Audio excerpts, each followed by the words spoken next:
amabere yanjye azagwa n'ubundi nuwonse cyangwa n'utonsa azagwa. Ni inshuro nkeya muzogera mubona video abantu bari kuza kubatera akabaraga gukomeza konsa abana banyu. Ni ibintu bisigaye byaravuye kuri mode, ni ibintu abantu badasigaye bashaka kwikoza. Kuko ndabasuje cyane, mumeze mute? Ndabasuje, nizere ko mumeze neza, weekend iri kugenda ibaryohera kurutaho. Ndabashimye cyane mwese mugomeje gukurikirana DC France Lifestyle. Nizere ko mumeze neza kandi muri komeza mukurikirana ibiganiro ndi kugenda mbashyira uyu munsi. Kandi ndongeye gushimira kandi abantu mukomeje gukora subscribe kuri DC France Lifestyle. Ndabashimira cyane, ni inkunga ikomeje kuntera. Ikindi kandi mukomeje kungaragariza ko ibiganiro mbagezaho bigira bibafasha kandi bikomeza kubigisha ibintu bimwe na bimwe by'ubuzima busanzwe muri rusange. Abatakoze subscribe mukomeze mukore subscribe kugira ngo ibiganiro nkomeze kubagezaho bizajya bibageraho mu mbere. Ikindi ntimukajye mucikanwa ku biganiro mbagezaho.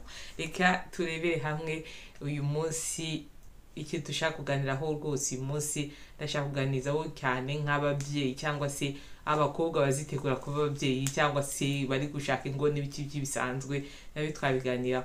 Uyu munsi ndashaka kuvuga kuri topic iri cyane n'ibintu byo konsa abana cyangwa se n'ibiki. Jewe ndi umubyeyi, mfite abana babiri, ndakujije mfite abana babiri bacyari bato, ariko ndi umubyeyi.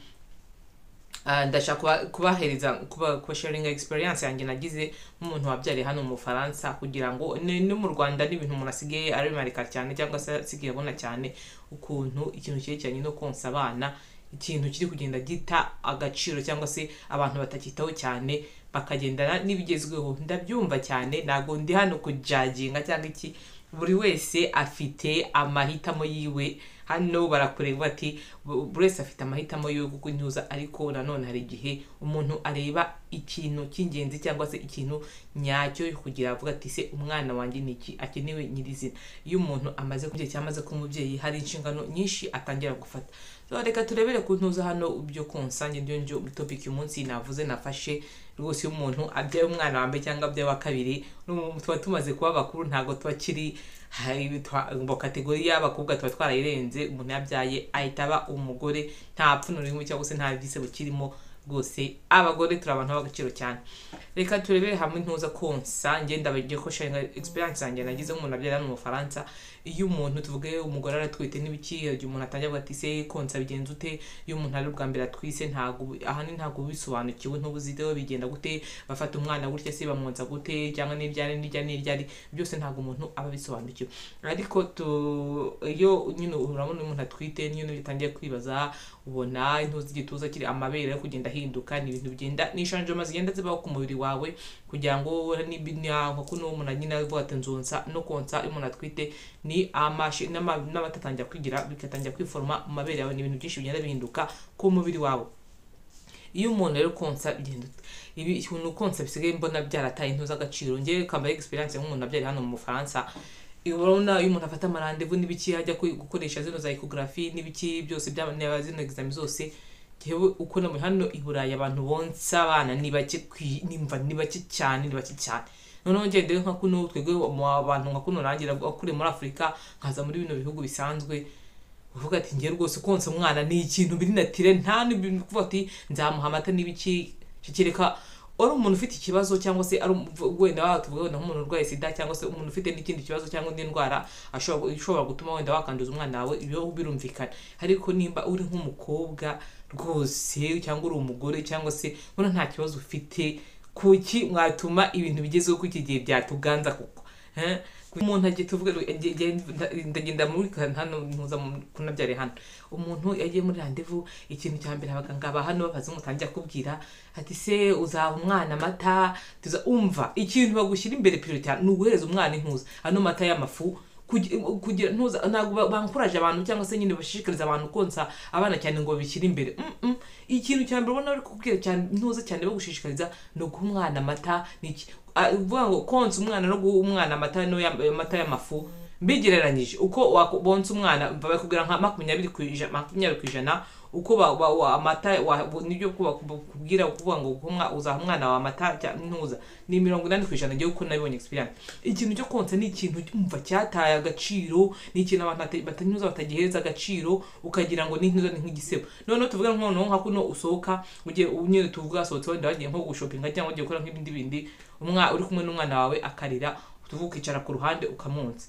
Ahangaho iyo umuntu akubonye uri konsa umwana wumva bimera nk'igisebo, ugira nk'intuza nk'ipfuno, ukagira ngo ni ikintu kigize, ukagira ngo ni ikintu cyuri gukora, kandi ni ikintu wose kugaburira umwana ntago ari byagakwiye kugutera ipfunwe, ntago ari byagakwiye kugutera isoni. Hari n'abantu benshi tubona gutya mu muhanda bambaye nabi, wenda bambaye za mpendure n'ibiki byose ntibibatera ipfunwe, ariko kubona umugore uri konsa umwana mu nzira bikabatera ipfunwe.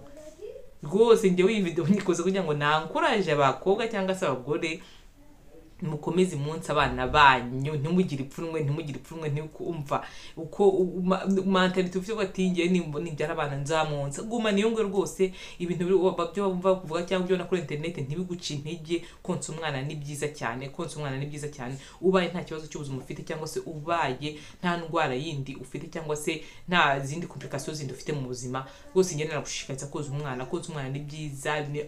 Rero rwose umuntu atakwiye kugira ipfunwe konsa umva ngereka nkimara kubyara nyine cyane ntitwite nenda kubyara uziko mu mutwe no mutwe kore wonyine hari gihura n'abandi bagore kwa muganga wenda mukaganiraho bukeya, ariko utumva urese ufite gahunda yo guhera umwana amata y'intuza y'ifu, amata y'ifu ni batayifu nawe bigera bikakudekoraje, ariko wowe mu mutima wawe cyangwa se mu tekereza y'ubuzi ko ati nzonsa umwana wanjye nta kibazo, biguha imbaraga zo gukomeza. Nubwo nyine konsa argiye umuntu akibyara, konsa nyine argiye umuntu abanzagahoraho n'intuza cyangwa amantuza amatuka yabura, cyangwa se ugasanga bitumye umuntu bitumye umuntu acika intege, cyangwa se umuntu akibyara argiye hazaho n'udusibe ku ntuza urukumva uko argiye utaragira amata none umwana yakonka bikagera bigafokusa ubundi ukaba hazaho n'intuza n'udusebe, ariko nugukomera ugakomera konsa umwana ni byiza cyane.